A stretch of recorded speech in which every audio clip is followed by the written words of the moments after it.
The discovery was that we could turn vaccines into a form that you can inhale. Imagine being able to breathe your vaccines at home. One of the memories that I have is around having significant needle fear that I had, turning into a discovery that can now change that. And it was a completely accidental discovery. Giving birth is probably easier than starting a company. Done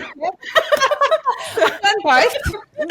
Both pretty challenging. Our guest today is Anushi Rajapaksa, a medical doctor and the founder of Misti. Through her work, she focuses on advancing medical education and training, helping healthcare professionals build practical skills. Speech that I either had the privilege of being part of or had the pleasure of be leading had always led to another thing, which has been really interesting. So that first emceeing event that I had to do at university, I had the pleasure of introducing somebody that became the CTO of my company. So the main thing I ask is, who is the audience? And what am I going to be speaking about? Some of the biggest ones when I'm speaking, I would have had people come and say, I'm so glad you said that one thing. I realized that someone needed to hear it. That on its own was really inspirational because, you think people are inspired by you, but I think they also inspire you. The CEO journey is not glamorous because behind the scenes, we all have to work extremely odd hours, long hours. Be prepared to 10x your speed, 10x your thinking, 10x your mindset, because it is the reality on the inside.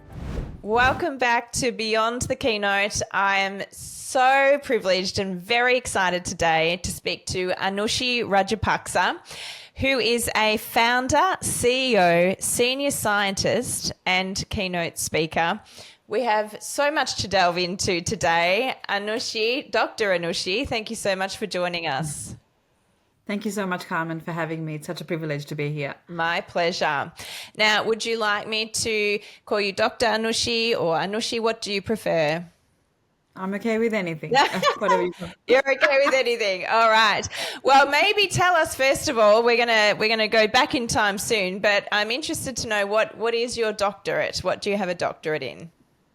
So my doctorate is in mechanical and aerospace engineering. Wow. It was. It's a mouthful. Just mechanical and neurospace engineering. Is that what you said? Aerospace. Aerospace. So my undergrad is in biomedical engineering with specializing in physiology and electrical and computer systems engineering. Wow. And then I kind of fell into this space, but because of my physiology background, I had the pleasure of working with a lot of advanced biological substances, in particular in the vaccine space, and providing what we call protecting or prophylaxis kind of therapies to patients, and largely around developing technologies to benefit mankind. Incredible. Wow. Well, we have a lot to unpack today. So why don't you take us right back to the beginning? I'd love to know who the person is behind this incredible doctor and speaker. So when you were a little girl, did you always dream of doing something in the scientific field? Thank you, Carmen. My childhood was very colorful, I have to say. I grew up in an island, and I went to a public school, and very competitive public school, and in a good way that really just honed me to be who I am today. It's a girls' school, so very academic and very kind of cultured and very disciplined. And I think my kind of earliest memory of science is reading a note about Marie Curie. And Marie Curie was someone that I was deeply inspired of, and for one reason, because I think in one of the notes that she could remember everything, and I was one of those kids that just had a photographic memory, could remember everything, including numbers, pictures, people, except names. Oh my goodness. I wish I had that. All of my clients wish they would have that too, because if they need to learn dialogue or scripts of any form, they just wish they had that photographic memory. That is a great skill to have. So that did wonders. That gift, I would say, that I could remember a lot of things, including history, literature, technology. That meant that I could remember books from front to back and back to front, which was quite unique. And that meant that I had a very kind of smooth academic career, which naturally led to, a career in science or engineering. And I had the choice of kind of combining biology, science, and engineering into this field that I'm now in. And that was really what led me to the love of science and now to be leading a medical technology company. Wow. Do you know what? I wish I had your brain because and this will probably surprise the listeners because they will have heard before that I loved acting from an early age and studied it and ended up doing a degree, a Bachelor of Performing Arts in acting and all the behind the scenes things that happen in stage and theatre. But to get into that degree in high school, I did all the science and maths topics because I knew that would help me get a higher score and then I could choose whatever I wanted to do at university. So without having done year 11 physics, I did year 12 physics and had to catch up. And I did chemistry and maths methods and all the things. But it was a big chore for me and I did not have a photographic memory. I had to do so much study to try and get good marks in that to eventually lead me into a Bachelor of Performing Arts, which is pretty funny. So I'm very jealous of your amazing academic brain that you have. Now, during all of this, you've ended up also doing keynote speaking these days. So did you ever imagine that you would be on stage speaking to large groups of people when you were growing up? No. Oh no, I was that person. My mum would describe me as if I had a cut, I'd be running, screaming, like just this kind of like put me in a shell kind of kid, like extremely shy until my sister was born, that I like took on this really interesting personality. And my parents had to put me into dance school because I wouldn't sit still. And that was probably the any like theater exposure that I had that probably would help me in kind of doing keynotes or anything of that sort of going up and speaking in public. Yes. But I never thought that I'd be speaking to thousands of people. Like, no, like I think, my personality was not designed that way. No. Well, do you know what? I was also very shy. So it was a big shock when we discovered by accident that I liked being on stage too. So how old were you though when your sister was born? So I was 3 when my sister was born. So from 3. So very, that's when your dance career started. Although I have to say she then superseded the dance career, went into music and, which was really, which I didn't know, that was really surprising because she was a better dancer than me, I have to say. Probably but she was trying to compete with my crazy moves. So that was really interesting. But that was, I think the stage, the whole presence around stage in my family in particular was very much like something that's not common. So even going into medicine or going to technology was something that my family, mostly in business or mostly in teaching, a very conservative kind of backgrounds, and this is like a completely different world that if there wouldn't have even I wouldn't have even had a mentor or someone that I would say like, oh, I remember particularly this person, was on stage. No, I didn't have that person, but I naturally kind of led to this journey that I'm on. It's exciting. And you said that you were born on an island. What country were you born in? So I was born in Sri Lanka, in Colombo, a little bit south of Colombo, in a rural town. Okay. My parents had a very small house and very like a little garden that went all around the house. Beautiful. And this particularly remember running around like all the time because I was petrified of like, I think my biggest fear was being cut and blood. Okay. I know it's funny. So I think one of the discoveries that I'm now leading, apparently one of the memories that I have is around having significant needle fear. So fear of needles, and so the fact that we can one day now hopefully be inhaling medications, and this subconscious kind of fear that I had turning into almost a discovery that can now change that was actually born in that house, in that village. Wow. So you've created something that can allow people to take medication by inhaling it rather than injecting it. Is that what you're saying? That's right. Yeah. So the discovery that led me to the company and the kind of the journey that I'm on, that I'm speaking about, is around the discovery that actually I would say I was reborn as a scientist, and that is really the birth of, I would say, my career. And it was a completely accidental discovery that my family thinks it was because because of my fear that I had in my childhood. Could So be. It could be.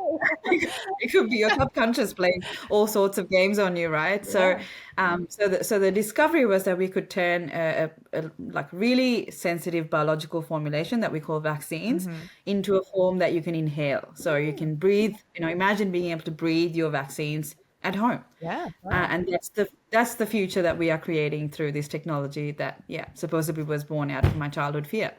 So, Well, look, I don't think there's anyone that could say they like having needles, whether they have a fear or not. I don't think anyone thinks, yes, I get to go and have an injection today. So I think that most people would be pretty happy to just inhale the vaccine rather than having to have it injected. So are people using this already, or is this in testing? Tell us more yeah. about that. So inhaling vaccines is not a new concept, entirely. Okay. This has been trialed for measles vaccines, a number of different vaccines, including the flu. So there's a technology out in the UK called Flu Mist, and it's now in the market. Okay. What we're doing is something slightly more different in terms of like advanced drugs that are coming into the market and allowing them to be, kind of targeted, a way of delivering them to the lungs. And so the evolution of our technology has been brought, we're lucky that there's a lot of scientific evidence around that. And so where we're at is we're not in the market yet. You have to wait another 3 years Okay. to have access to our technology. We are very much in a kind of a journey in terms of developing and validating our technology and generating the clinical evidence around our technology. And we've got very strong early usability data, very pleased for that. And then that's building on that to actually get us to market very soon. Yeah, wow. Incredible. I remember, and I know this is not a vaccine, but a medicine. So I was a bad asthmatic when I was a baby and young, and I had to be on like a ventilator a few times a day to inhale, I don't know, Ventolin or whatever it was. So I don't know what I was actually inhaling, but my parents do. And so with the inhaler that you've created, do you have to sort of sit somewhere with it, or is it just fill the air in a room and you can be doing whatever?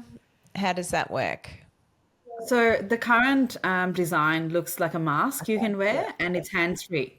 So hands-free and technique-free. So what it means is if you, essentially what we're asking is just breathe as you are normally, and then the technology detects the breath and essentially will deliver the medication as needed to your personalized needs. Okay. And so the fact that you can run around, especially with kids, I've got two.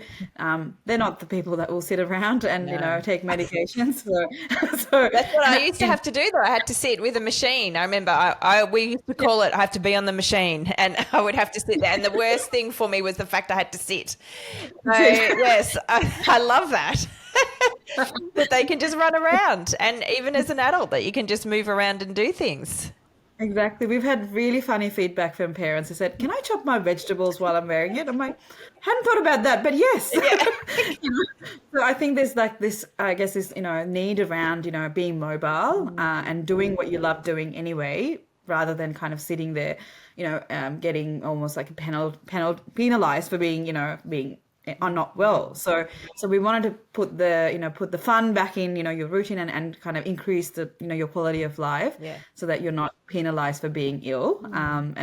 So that's the future that we're creating. Oh, it's amazing. Wow. Okay. So you've created this incredible things, and you're being asked to go and speak about it now. So before we talk about current day and what you're speaking on now, we've established that you were a shy child that got put into dancing when you got a bit excited when your sister was born. But do you remember, because obviously through the subjects you were doing at school and then university, there were probably moments when you had to stand up and speak in front of the class. Do you remember the first time you had to stand up and speak in front of a group of people? Because it can be very different speaking to performing in terms of dance or what I did in theatre, I could stand up and perform in front of tens of thousands of people, but I was playing a character.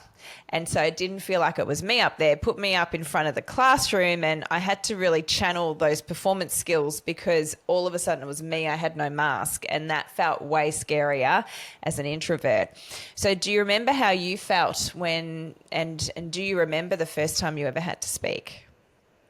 Yeah, so I think, yes, but I do remember when I had to speak. I actually had to sing. That was worse, I think. Oh, So, yes. Do you like singing? no. And I was in the choir, mind you. But I think what was really interesting was that you know, when you're singing or dancing, you're still in another character, like which actually made the whole process a lot easier. Yeah. And I remember particularly when I was put forward to, or if I was nearly close to getting a lead role, I would just back off and I'll say, I'm happy to be the tree or whatever that sits on the background, Yes. like one line and, like just be really like not really be seen that much to the point where you don't want to be, you don't want to make a mistake. But I think that's the reality of a lot of people, right? Yeah. But I do remember, just being on stage, like just the lights and the people and just being completely like almost like a little bit of a blind shield, because I think that's what I remember. Yeah. And I don't remember I think losing my words. I think that's probably I think the fear that a lot of people have, like, what if I forget? What if, right? And all these scenarios go in your mind. But the fact that it was short, I kind of feel like I just need to say this thing and then get it over with, right? And that's it. Then I'm off the hook. That was the whole thing in my mind. How do I get out of just getting this done? Yes. Um, and that was really, I think the fact that I didn't, and I realized that it was the character that had to shine, not really me. People are, and I did remember that, it's a couple of seconds. It wasn't even a minute or long. They're probably not going to remember me anyway. So so just do it, So I think that's how I look at it. Okay. And then it kind of just, the more I did it, the better it got. Okay. Or the better I felt I got. Yes. Well, practice definitely makes perfect, for sure. Okay. So was that in school or university? What are you remembering at the moment? So school, there was a lot of dancing, singing. University was different. University was more formal kind of presentations that were more technical.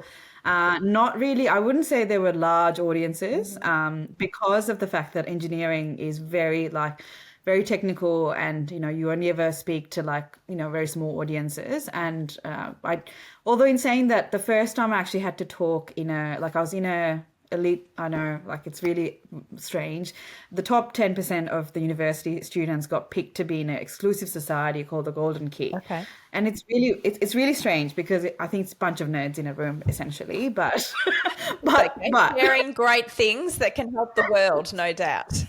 Exactly. But I think what was really interesting was I got to kind of hang around with some of the most smartest people I've ever met in my life. And that was, I think, a privilege. So we got together, and there was this one major event that we had to organize, and it was for the university-wide, it was a university-wide event. And I was the MC. And I was like, I don't know how I got to the point of becoming an MC in an event in university. and that moment, I particularly remember, I literally wrote the entire speech that I told myself, this is not something that I could memorize, because if I forget, it will look really bad. And so the amount of preparation and the sheer pressure on me to kind of deliver on that was quite intense. But lucky enough, I was not the only MC. I was co-MC. So I had another person to lean on. Okay. So, but that was kind of the first time that I actually had to I wouldn't say perform, but really speak, not about myself, but about others, and facilitating others and fantastic individuals that were speaking on stage, and also a fantastic audience that I thought was a privilege to be in front of. And I think that was my formative memory that I think was amazing at Monash University in Robert Blackwood Hall. There you go. I went to Monash University too. Okay, so that's great. So that was a really positive experience for you, which is fabulous. And now that you are running this business and in your career, you are being asked to speak on panels and do keynote speeches. Do you remember how that all started? Was that a conscious thing that you've done to try and spread the message of what you're doing, or did you start getting invited? How did that start happening? So I have to say, every speech that I either had the privilege of being part of or had the pleasure of being be leading, had always led to another thing, which has been really interesting. But I'm also a person that really struggles to say no, unless it's like a really intensive period that I have to decline. Yeah. So that first, emceeing event that I had to do in a university setting, I had the pleasure of introducing somebody that became the CTO of my company, and became a person that I did my PhD with, and then So I was thinking, I have to say that event, almost sent me on this kind of interesting trajectory. Yes. That was really, really, really interesting. And since then, I kind of used these speaking opportunities as a platform that almost like a spark in my career that actually would lead me to a next stepping stone. And it has always been like that. And it's quite unique. Yeah. But I have to say, I've never gone looking for it. I have always been invited to do a presentation or a keynote or a significant presentation. And if I have the pleasure of the capacity, I would have always said yes. Even if it means like the one I had to do last Sunday, I had to get off a 40th birthday, which was on a boat, get off the boat, run to the keynote 10 minutes away from that meeting. And I did make it happen. Oh, well done. You have to be prepared to do anything. I think you have to be very nimble, because when you take on these, it's obviously additional responsibilities on top of your day job. Yeah. And so I was very privileged that I could pull it off. But I'm soon realizing that maybe I might not be able to, but I think it's such a privilege to be, to give back and to be in those forums. And is that your main driver? What's been your main driver for saying yes to all of these invitations? So the main thing I ask is, who is the audience? So, and what am I going to be speaking about?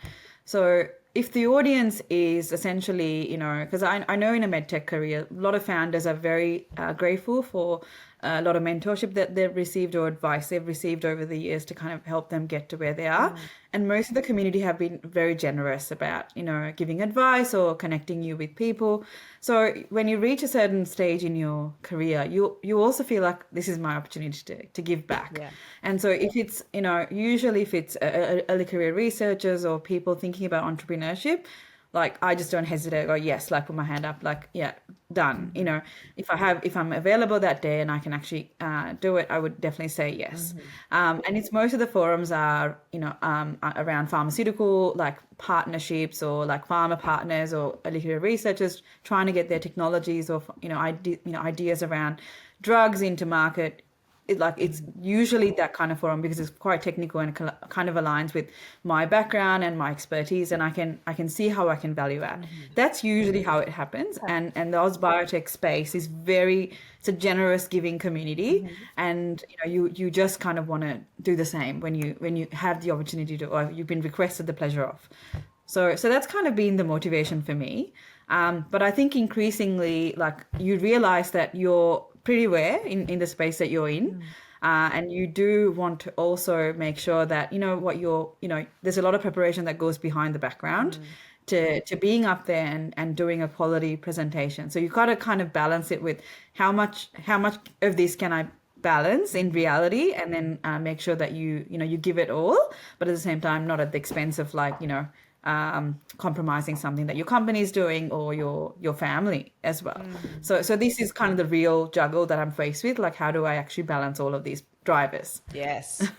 And you mentioned the very first time that you emceed at Robert Blackwood Hall at Monash University, you ended up hiring someone as your CTO that was also there at the event, or speaking at the event, I think you said. That's right. And you're obviously doing the speaking because you're giving back, which is really beautiful, to the community. Have you found that there have been benefits along the way? Has it helped you continue to spread the word of what you're doing in your business? Has it elevated your personal brand? What have you found has come from saying yes and putting yourself out there and speaking?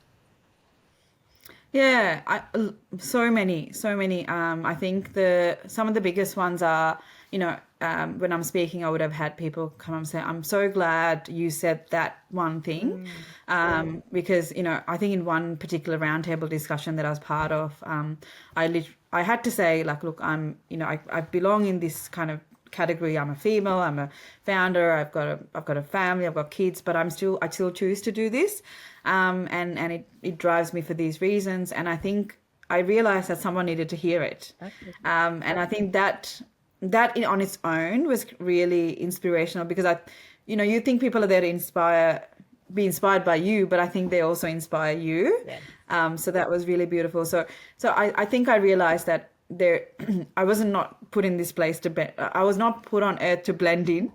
I was not. Yes, good. So I had to be out there, Yes. in some form or capacity.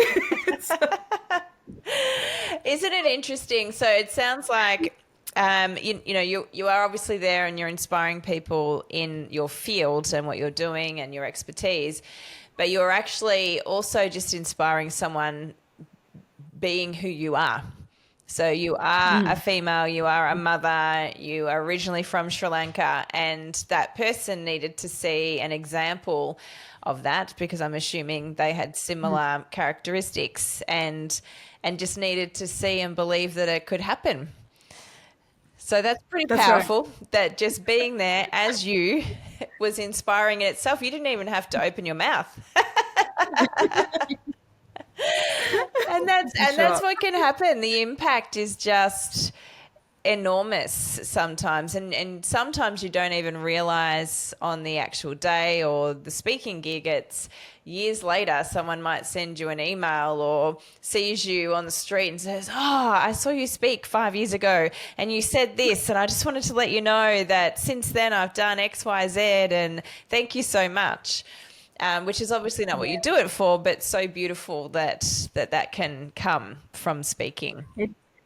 It happened actually a lot more often than I think I should give myself credit for. Yeah. But a lot of the times when I'm pitching to investors, I said, I actually don't have to pitch too much because they've already heard me speak at a large event, or like, "Oh yeah, I know you from blah blah blah blah blah," and so it's actually a gaining trust exercise, because when they've heard you present and you're kind of you don't have to work up that the credibility piece, because it's already, you're almost at a nice platform, if it makes sense. That was really nice, and I think the more I did it, I felt like it was really gaining the credibility, the trust, and also making connections much more meaningful when you first actually meet people, and then kind of have to have that exchange of value. So that was really, really wonderful. Yeah. So true. And it is such a great way to get people to know, like, trust you. If you're brilliant at what you do, but nobody knows you, then it's going to be really hard to cause the impact that you might want to cause in the world. And so Absolutely. Speaking in front of large groups gets lots of exposure and lots of people to get to start to know you all at once. And then, as you said, the more time that you spend with someone, the more rapport you can build. And so if they see you speak a couple of times, or even just the fact that if you're doing a keynote that's 40 minutes long, then that's 40 minutes worth of someone really feeling like they're getting to know you, especially if you inject some of your personal stories into your content, which so many people, including myself for many years, don't actually realize how powerful your personal stories are. You think, "Oh no, they won't be interested in that," or "That's not relevant." But often it's the things that stick, and the things that people go, "Oh, right. Oh, so she is a mum and she does have to juggle kids, and she's doing the business, and she's still here speaking, and she just jumped off a boat from a birthday to join us here tonight. Wow." That's amazing. Yeah, so I think it's so Yes, interesting because people think I need to get investors, especially startups, and they might be missing the piece of the puzzle where just building your personal brand and getting out and speaking and talking about what you're already passionate about and already love and giving back to the community can benefit in so many ways, because by the time you are actually asking for the money, the people on the other side of the fence already feel like they know, like, trust you, and yes. are much closer to being ready to say yes. Yes. Talking about props, I think the most interesting, well, I wouldn't say it's a prop, but it's actually a human that actually joined me on stage was my own daughter. Ah, So I had to take my kids one time. It was, I think I don't have the fear of talking in stage, but when you have your family in the audience, that's what really like, there was another layer of pressure that you had to be, kind of not really like, I think sometimes I go into a lot of meetings, I go, it's fine because I sometimes don't have that one-on-one connection. But when my kids were in the audience, that really put me at another level of pressure. And my daughter joined me on stage actually wearing technology on mask, and she was only 7 years old at the time. And she volunteered to do it, and so brave of her. And I think that particular video was made it even more memorable because, as you said, others wouldn't have even considered, bringing someone, let alone your own kind of part of your family on stage yes. to kind of elevate what you're doing. But it was so important that, that happened. So Ah, yeah, beautiful. that's probably the best one I've done in my whole career. Yeah. And did she love it? Did she love getting up and, Oh, there's a story behind oh that. yes, are we allowed to know the story? Can you tell us the story? Yes, I'm very very happy to. So it was the technology in its pilot prototype form, and literally we developed all of that in a 3 week time frame. So it's Oh, wow. early days, and I mean putting a technology together in that time frame is unheard of. Like Mm, usually it'll take at least a year to kind of, so to do that in 3 weeks is just squashing everything down. And there was a lot of, loose ends, I have to say, because that's what happens.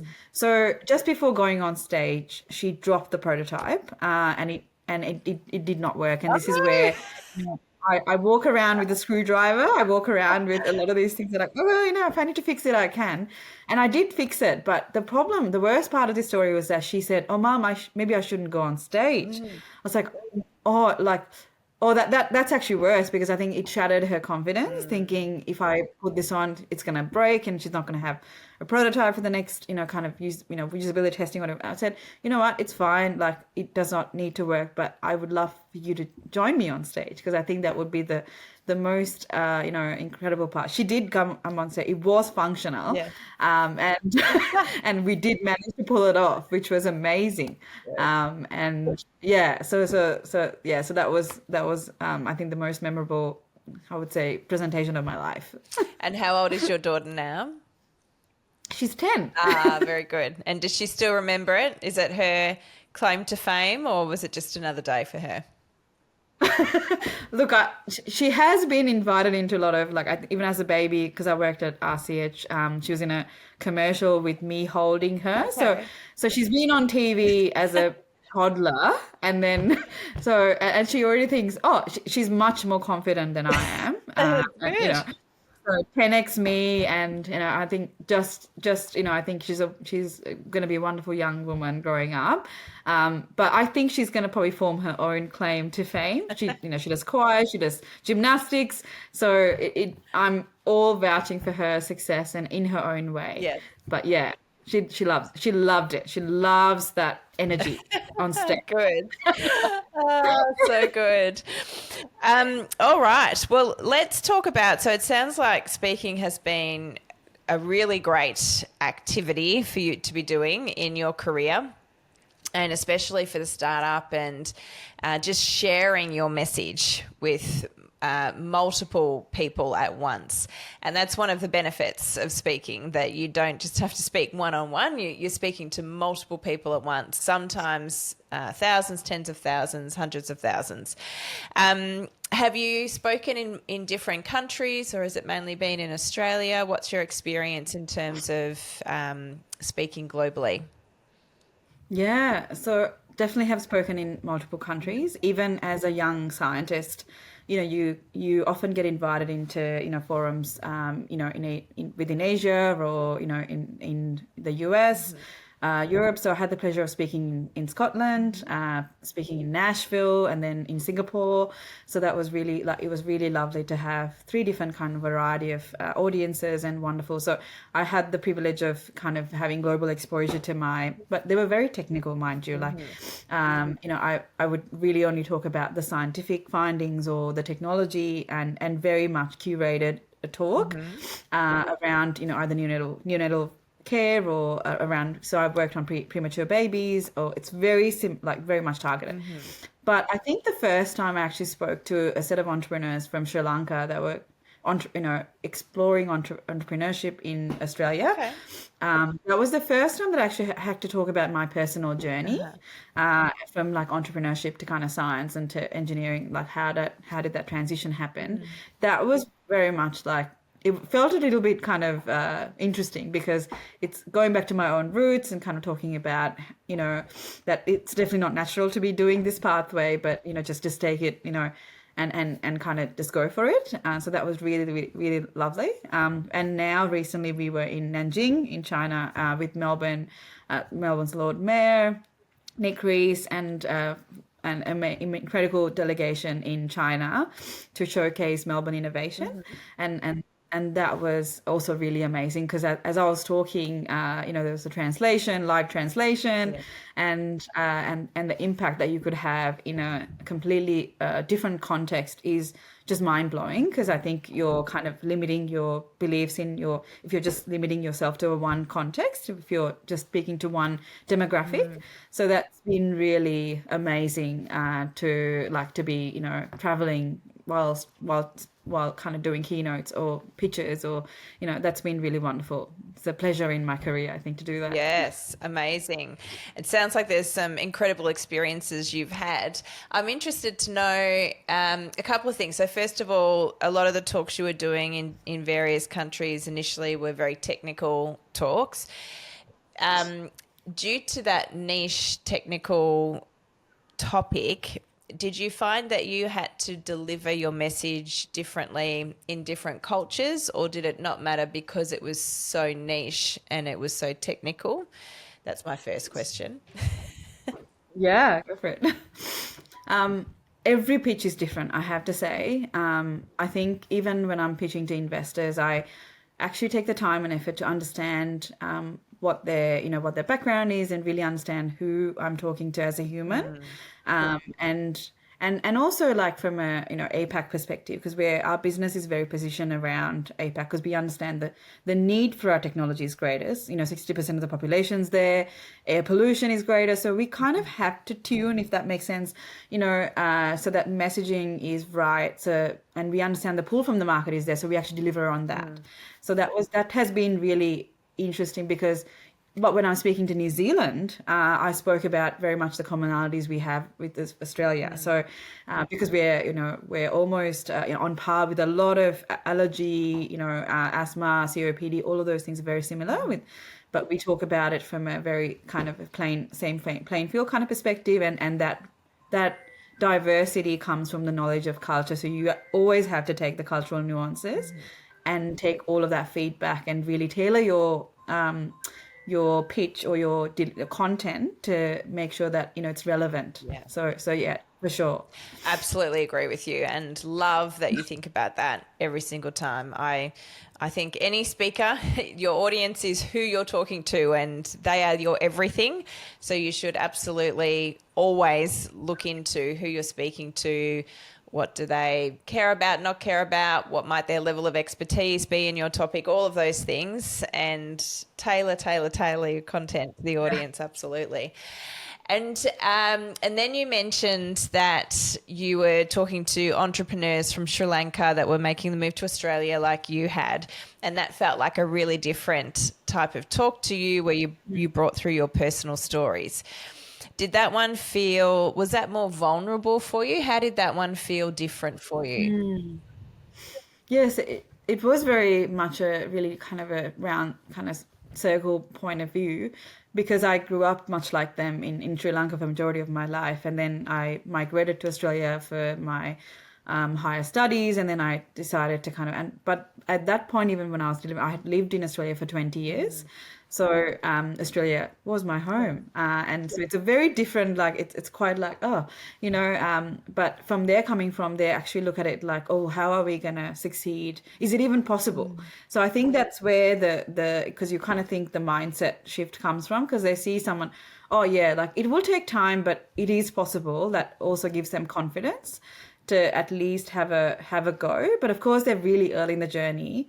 I had the pleasure of building a network and mentors, fantastic mentors, through the years that I have been in Australia, and kind of leverage their expertise and build that. And so the point of the story was that I was trying to encourage them to do that earlier on. Okay. And so that was really like almost push them out of their comfort zone a little bit, because it's really difficult to do that if you're not here. So they asked, the fact that they're already kind of thinking about that was very positive. So yeah, but I think because I have to kind of be vulnerable, because it's the only way to kind of help them see the realities of what it takes, and the fact that, I do say the CEO journey is not glamorous. It's not, because behind the scenes we all have to work, extremely odd hours, long hours, hard work, and moving at a speed that is probably 10x normal kind of corporate roles or even academic roles. And so because they were coming from academic background, I said, be prepared to 10x your speed, 10x your thinking, 10x your mindset, because if you can't be married to one idea, because you have to be ready to fail fast and move really quickly. And that was kind of a little bit, surprise. It's hard to say. It was quite a surprise for them. But I think you have to be able to, say things that are real, even though it means that it's not as glamorous as it might seem on the outset, but it is the reality on the inside. So yeah, but I'm not afraid to tell things as they are, because I think people need to hear it. And I always tell them, if I start a meeting, I say, I'm telling you things I wish I heard, when I started. So. Yeah, it's a great way to frame it. And I think people want to hear from people who are real and raw and are telling the real, authentic story. They're not necessarily looking for a message that's curated to a point where it almost doesn't feel real. So I think, I can imagine, especially the audience you were talking to, how much they would have appreciated your candor and just telling them the story of you and what's happened so far. Because until you've done it, you don't know what the journey's going to be. And you're right. I run my own small business now. I used to work in a large corporate, and I actually was very lucky, because when I started there, I was there for over 18 years. Even though it was a large business already by then, we moved fast. We did move fast, and we were able to roll things out quite quickly. And I think the larger that company has gotten, the longer it takes for things to roll out, the more people that need to sign off on things. And that's what I do love about my business. But at the same time, it is exhausting, isn't it? When you're constantly coming up with ideas, and you've got to prioritize and execute, and as you said, and not get too attached to certain things, because not everything works. Not every idea is a good idea. And you've got to be willing to let that go and continue to move on. So I love that you gave that advice. All right. Now, when you're getting asked to speak and deliver keynotes at the moment, let's have a bit of a play. I know you and I had a chat before the show, and we were talking about Illuminated Story and how we help thought leaders from all around the world elevate their keynotes into what I call a keynote show, where we blend a little bit of theatre in with traditional keynote speaking to make it more immersive and exciting and memorable for the audience. Now, that doesn't always mean it has to be big. I do have some clients where we are working on what I call big production shows, where we are going to open them in theatres, because then we get all the things, all the lighting and sound and everything we need. But I, for instance, spoke just last weekend, and I'll call it a TED style talk, where it wasn't TED, but I had to stand in a circle like a TED talk and had to be in the circle the whole time. And I was delivering on finding the performer within. So I still had to find a way to make it elevated and bring in a little bit of theatrics while not leaving this 2-meter circle, and not able to use any sort of technology. There was no PowerPoint, no props, no video. It was literally just me standing, talking in a circle. And so there were moments when for instance, I took my shoes off at one point and placed them in the circle. It was relevant to the story, obviously. And I used my voice and my body language to incorporate some what I call theatrics or elevations within the talk, and used energy in different ways to continue, I call it, to hook the audience back in, to make sure they're with you the whole time and make it really compelling. So let's take, what's your favorite thing to speak on? Why don't we take your favorite topic and together let's elevate it into a keynote show.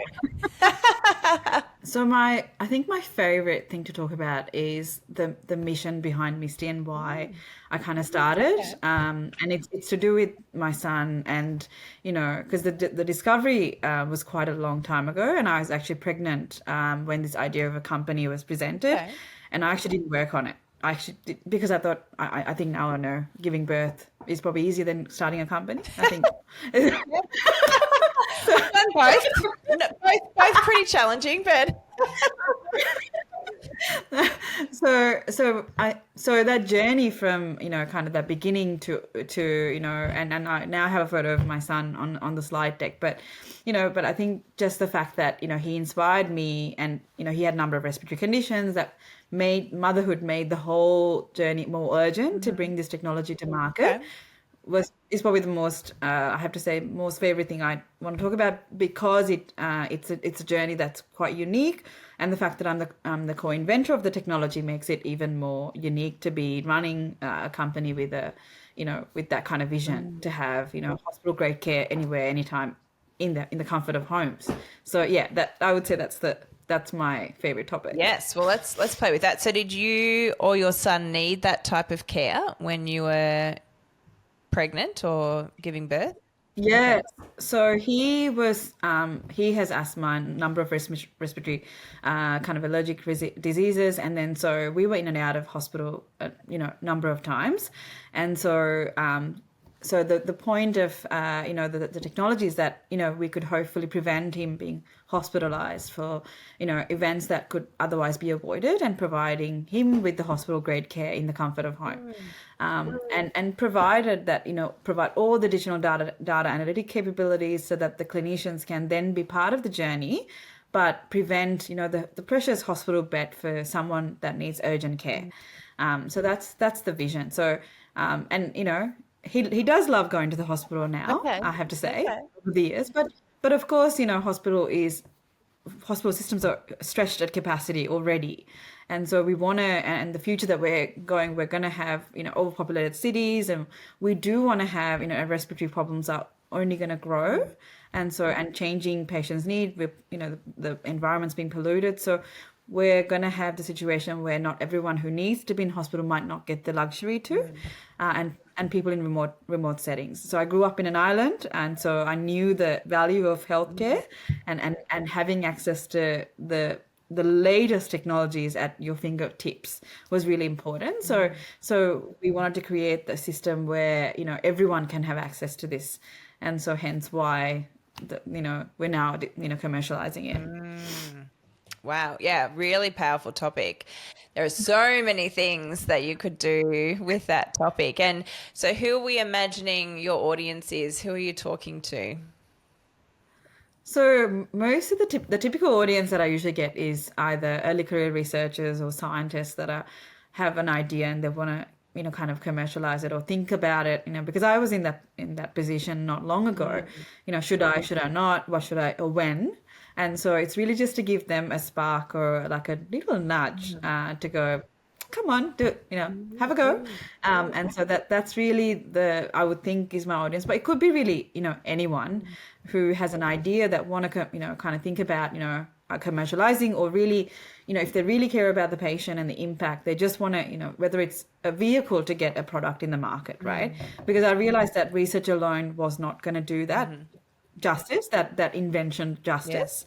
And the product had to be, in the market. So I now know that there's a demand for it, but, it took a long time to kind of figure out where is the demand, how do I position the product, how do I position the technology, where's the right need, where's a burning pain, all of the rest of it.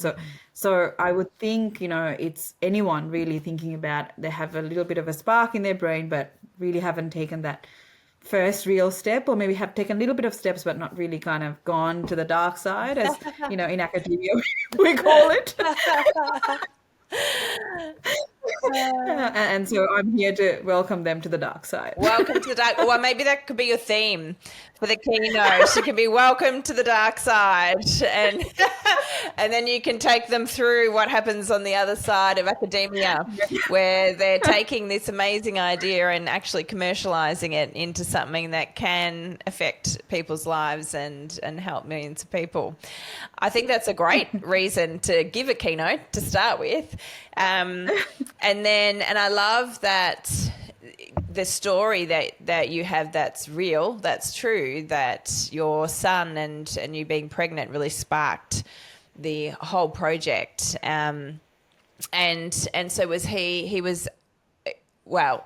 So the technology that you've built that's not on the market yet, is that something that you've been able to trial with him and he's been able to use at home, or is it not at that stage yet?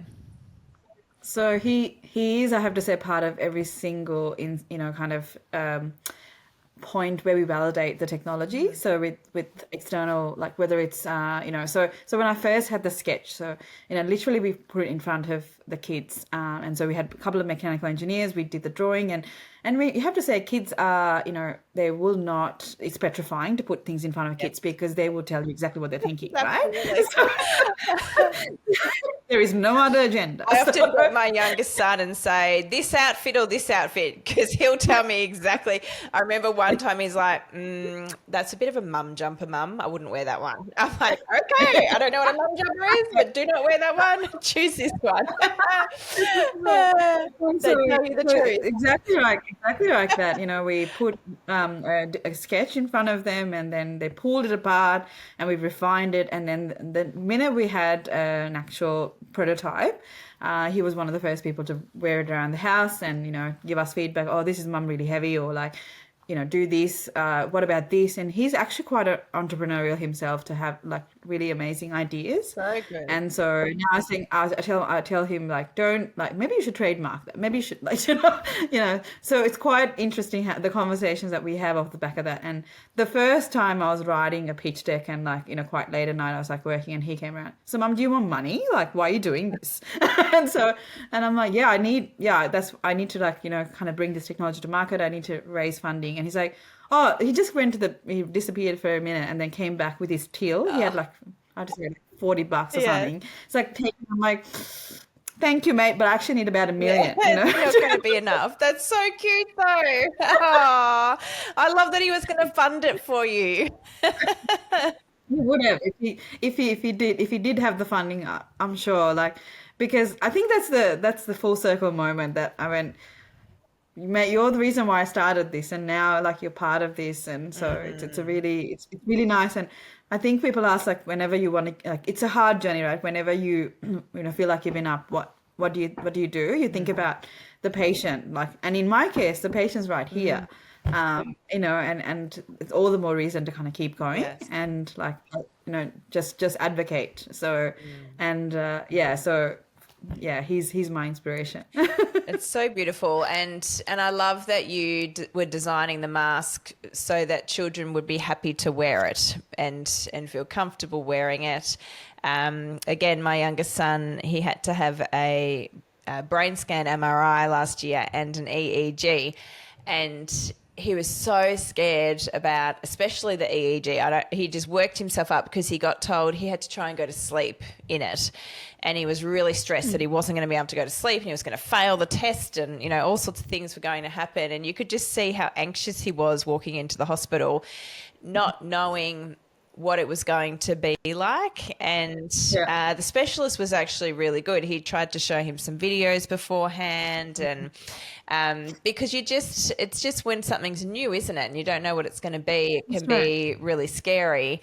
And so for kids to have to wear this mask, if it can be made to be sort of fun or easy and not scary in the slightest, then what a great way to introduce that type of medicine into the world. So in terms of a keynote show for you, I mean, I'm imagining we could have your son in the show to start with. And if you didn't want to be in it, then we could certainly do some amazing storytelling and have you wearing different masks and telling us what his feedback was, because I would love to hear the descriptions of the kids just saying, oh, no, you can't have that. That's terrible. That's too heavy. That's too ugly. That looks like whatever they might have said. Yeah, all of that. And then eventually the design that they approve, that the kids have given the tick of approval to. And then that dark side theme that you were talking about, where you're speaking to the academics who have these incredible ideas, but do they actually want to go to the dark side of having to raise money and run a company and launch this into a market? Because all of that's really scary too. As adults, we get scared of doing new things. And so to be able to inspire that audience to jump off the ledge and try to do that, because that's where they are going to cause the biggest impact, not just by having the idea, but by executing the idea. I can see your keynote show. It's amazing already. Are you feeling it, Anushi? Are you feeling like this is going to be a great keynote? Yes, I am. I can visualize it. I'm with you, Carmen. And I think you would blow them away at a scientific conference where everyone else is just plain PowerPoint, graphs and data.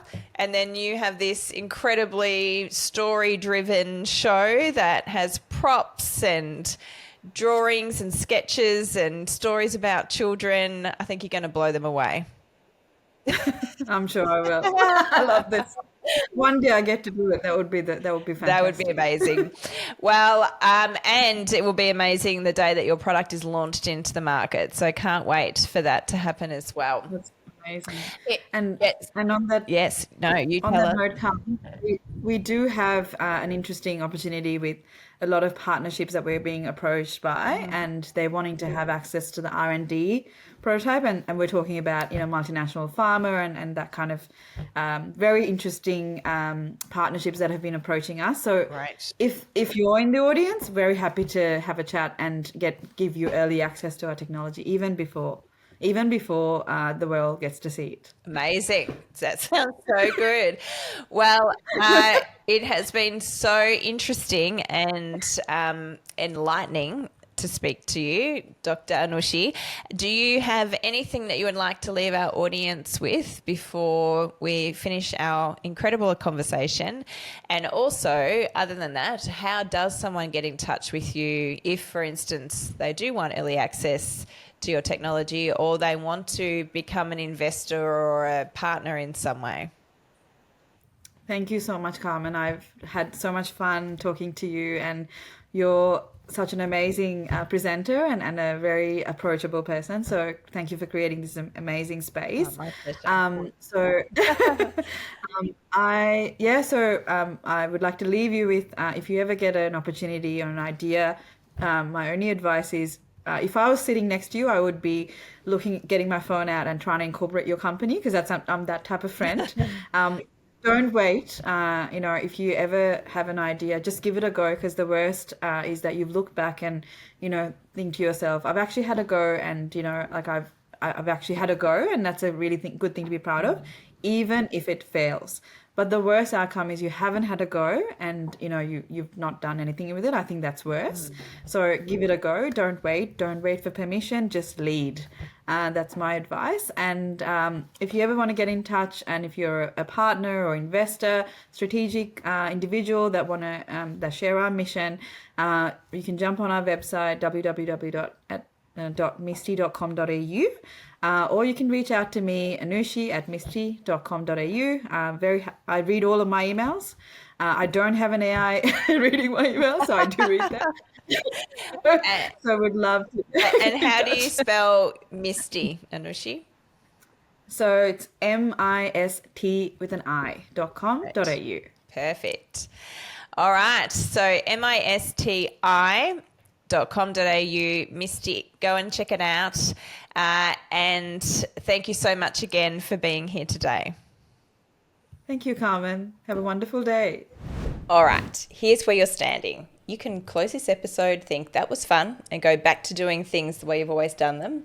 Or you can decide you're done being the speaker, the leader that people politely applaud and immediately forget. If you want to create the kind of moments we talked about today, the theatrical, the unforgettable, the profitable, I've put together something that'll change how you think about the stage forever. It's called Beyond the Keynote, Creating Your Illuminated Story. No fluff, no theory, just methodology I use with elite speakers and leaders who are done playing small. Go to illuminatedstory.com/masterclass. And hey, if this episode hit you somewhere, share it, leave a review. It takes 30 seconds and helps more people discover that great speaking isn't magic. It's a game and you can learn to win it. I'm Carmen Sederino. Don't just speak, illuminate. See you next week.